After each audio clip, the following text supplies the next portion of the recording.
এই পর্যায়ে আমাদের সাথে অনলাইনে যুক্ত হয়েছেন মোহাম্মদ ইসহাক খন্দকার, জামাতে ইসলামী মনোনীত প্রার্থী নোয়াখালী ৪ আসন থেকে। মোহাম্মদ ইসহাক খন্দকার, আপনাকে স্বাগত জানাই আমাদের আজকের এই আয়োজনে।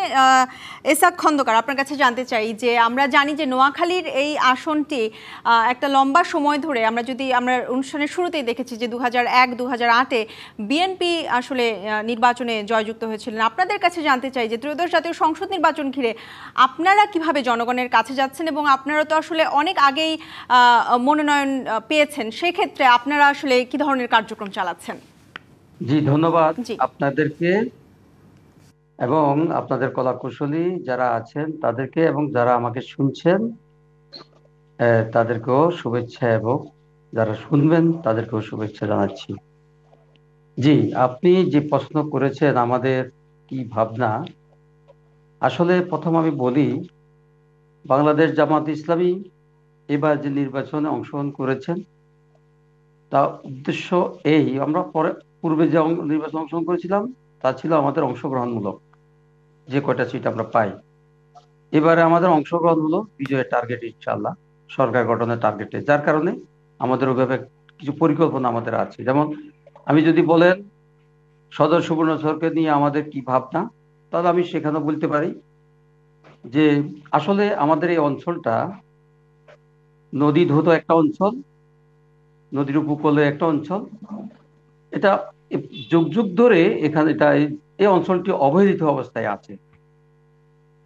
আমরা যেমন এখানে একটা শহর আছে, পৌরসভা আছে হেডকোয়ার্টারে, অনেক আগ থেকে এটা প্রস্তাবনা ছিল সিটি কর্পোরেশন উন্নীত করার জন্য, কিন্তু আজও হয়নি। ইনশাল্লাহ আমরা চেষ্টা করব এটাকে সিটি কর্পোরেশন উন্নীত করার জন্য। এবং সুবর্ণচর একটা প্রস্তাব ছিল পৌরসভা করার, একটা উপজেলা একটা পৌরসভা নাই। আমরা নির্বাচিত হলে ওই উপজেলা হেডকোয়ার্টার আমরা একটা পৌরসভা নির্মাণ করবো ইনশাল্লাহ। এবং সুবর্ণচরের জনগণ যোগাযোগ ব্যবস্থা এত দুর্বল হয়ে পড়ছে, আপনি যদি একবার গাড়ি নিয়ে এলাকা ঘুরে আসেন তাহলে আপনি অসুস্থ হয়ে পড়বেন। ইনশাল্লাহ আমরা আশা করছি এটা বেশি লাগবে না, আমাদের পকেটে পয়সা খরচ করে আমাদের করতে হবে না। সরকার যে বরাদ্দ দেয় সেই বরাদ্দ দিয়েই আমরা সম্পূর্ণ করতে পারবো ইনশাল্লাহ। কারণ বাংলাদেশে যে সমস্যাটা সবচেয়ে বড় সমস্যা সেটা হল দুর্নীতি।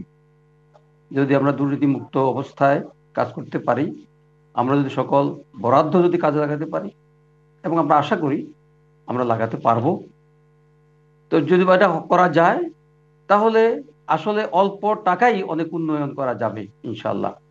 যেমন এখানে একটা বিমানবন্দর আছে, রানওয়ে করা আছে। আজ পর্যন্ত এই বিমানবন্দরটা একবার এই সংস্থার কাছে দেয়, একবার বিমান বাহিনীর কাছে দেয়, যেন কে নিবে এটা, কে দায়িত্ব নিবে, যেন গভর্নমেন্টের কোনো সুনির্দিষ্ট কোনো সিদ্ধান্ত নাই। অথচ নোয়াখালীর প্রচুর লোক দেশের বাইরে অবস্থান করে, তারা বাংলাদেশে ল্যান্ড করে হয় চট্টগ্রাম অথবা ঢাকায় তারা ল্যান্ড করতে হয়। বিমানবন্দর রানওয়ে করাই আছে, শুধু সিদ্ধান্তের ব্যাপার, তারা এখানে ল্যান্ড করতে পারে।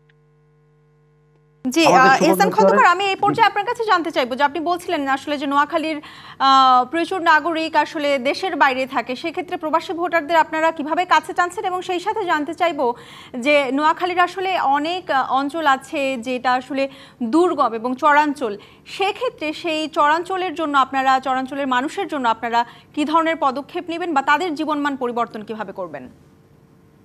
আমরা এই ব্যাপারে সিদ্ধান্ত, আমাদের এখানে কয়েকটা বিষয় আছে। একবারে চরাঞ্চলে আমাদের ভাঙনও চলছে, ভেঙে যাচ্ছে, 2-3টা ইউনিয়নে প্রচন্ড ভাঙন চলছে। আমরা সরকার দৃষ্টি আকর্ষণ করছিলাম, আমরা নদী শাসনের মাধ্যমে, বেড়িবাঁধ তৈরি করার মাধ্যমে আমরা আমাদের এই অঞ্চলটাকে রক্ষা করতে পারি। এবং যোগাযোগের কথা বলছেন আপনি, আসলে আমাদের জন্য যে বরাদ্দ হয় ওই বরাদ্দ কাজে লাগালেই আমাদের যোগাযোগ ব্যবস্থা উন্নয়ন করা যাবে, একবার প্রত্যন্ত অঞ্চল থেকে নদীর পাড় থেকে শহর পর্যন্ত। ওটা কঠিন বিষয় না, শুধু সিদ্ধান্তের ব্যাপার। আর আপনি যেটা বলছেন দেশের বাইরে যে সকল বিদেশিরা আমাদের আছেন তাদের সাথে আমাদের ভালো যোগাযোগই আছে। আমাদের তারা ভোটার হচ্ছে এবং ভোট দেবে বলে যদি সুযোগ পায়, ওটা জটিল করে ফেলেছে সব গভর্নমেন্ট। ভোটার হওয়া এবং ভোটার হওয়ার ব্যাপারটা এত জটিল করছে গভর্নমেন্ট। আমরা কিছু আবেদন করছি, আমরা আশা করছি গভর্নমেন্ট আরো সময় দেবেন যাতে করে তারা ভোটার হতে পারেন, এবং ভোটার হওয়ার জন্য চেষ্টা করে তারা ব্যর্থ হচ্ছেন। এত জটিল প্রক্রিয়ায় তারা গেছে, কাগজপত্র এত বেশি তারা দেখাশোনা করছেন। তো আমরা গভর্নমেন্টের কাছে এই ব্যাপারে আবেদন করছি, গভর্নমেন্টও চিন্তা করছেন তাদের ভোটার টাইম তো শেষ হয়ে গেছে, আরো সময় বাড়ানোর জন্য, যাতে করে তারা ভোটার হতে পারে এবং ভোট দিতে পারে তারা। জি, এহসান খন্দকার, আমি আপনার কাছে আরো একটা বিষয় জানতে চাই যে আপনাদের আসলে আপনাদের জেলায় যারা অন্য ধর্মাবলম্বী আছে সেই অন্য ধর্মাবলম্বীদের কিভাবে কাছে টানছেন, এবং যেই 6টি আসন আছে সেই 6টি আসন ঘিরে আপনাদের যে প্রার্থীরা আছে তাদের প্রস্তুতি কেমন? আলহামদুলিল্লাহ, আপনারা 5 তারিখের পরে 5ই আগস্ট অভ্যুত্থানের পরে আমরা তাদেরকে পাহারা দিয়েছি, আমরা তার নিরাপত্তার সর্বাত্মক ব্যবস্থা করেছি। আমি শুধু একটা ঘটনা যদি আপনাকে বলি তাহলে আপনি বুঝতে পারবেন।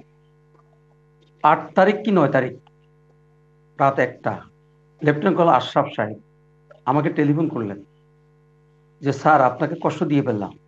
আমি বললাম, কষ্ট না, আমি এখনো শুই নাই, ঘুমো যায় নাই, এতক্ষণ জুমে ছিলাম আমি, কোথাও কোনো সমস্যা হচ্ছে কিনা, কোনো সনাতন ধর্মের অমুসলিম কোনো ভাই বিপদে পড়ছেন কিনা, আমি আমার কি সহযোগিতা করতে পারি আপনাকে। তখন তিনি বললেন সয়ানি বাজারে 28টা দোকান এই মুহূর্তে লুট হওয়ার সম্ভাবনা আছে, একটা গ্রুপ তৈরি হয়েছে। আমি ওনাকে বললাম পুষ পাঠান। উনি বললেন আমার যদি ফোর্স থাকতো তাহলে আমি আপনার কাছে এখন টেলিফোন করতাম এত রাত।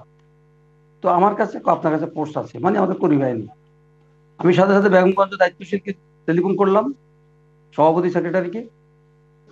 আলহামদুলিল্লাহ তারা সাড়া দিলেন এবং তারা তাৎক্ষণিক গিয়ে সেখানে পাড়া বসালেন। 8 দিন পাড়া দিলেন, একটি দোকান টাচ করতে পারে নাই কেউ। এই কথাগুলো আমাদের এই অমুসলিম ভাইয়েরা জানেন। আমি তাদেরকে দিয়ে অনেকগুলো সমাবেশ করছি, তাদেরকে আমরা বলেছি আপনাদের নাগরিক সকল অধিকার এগুলো আপনাদের প্রাপ্য, আপনারা পাবেন, এবং আপনার নিরাপত্তার এদেশে অন্য একজন নাগরিক যেভাবে নিরাপত্তা পায় আপনারা সেভাবে নিরাপত্তা পাবেন। তারা আশ্বস্ত হয়েছে এবং তারা আমাদেরকে এটা বলছেন, তারা একদম স্পষ্ট বলছেন আমাদের সাথে আপনাদেরকে আড়াল করে রাখা হয়েছে, আপনাদের সাথে আমাদেরকে মিশতে দেওয়া যায়, আপনাদের ব্যাপারে আমাদেরকে অনেকগুলো কথা গুজব আমাদের কাছে পৌঁছানো হয়েছে। আজকে আপনাদের সাথে একত্রিত হতে পেরে আমরা ওগুলো থেকে আমরা ক্লিয়ার হয়েছে যে আপনারা আসলে কেমন। আমি তাদেরকে চ্যালেঞ্জ দিয়েছি, বাংলাদেশের, আমি নোয়াখালী না, বাংলাদেশের টেকনাফ থেকে তেঁতুলিয়া পর্যন্ত একটা পরিবার আপনারা দেখান যে জামাত ইসলামী বা ছাত্র শিবিরের আপনারা আক্রান্ত হয়েছেন। মোহাম্মদ এসহাক খন্দকার, আপনাকে অসংখ্য ধন্যবাদ আপনার মূল্যবান সময় আজকে আমাদেরকে দিয়েছেন।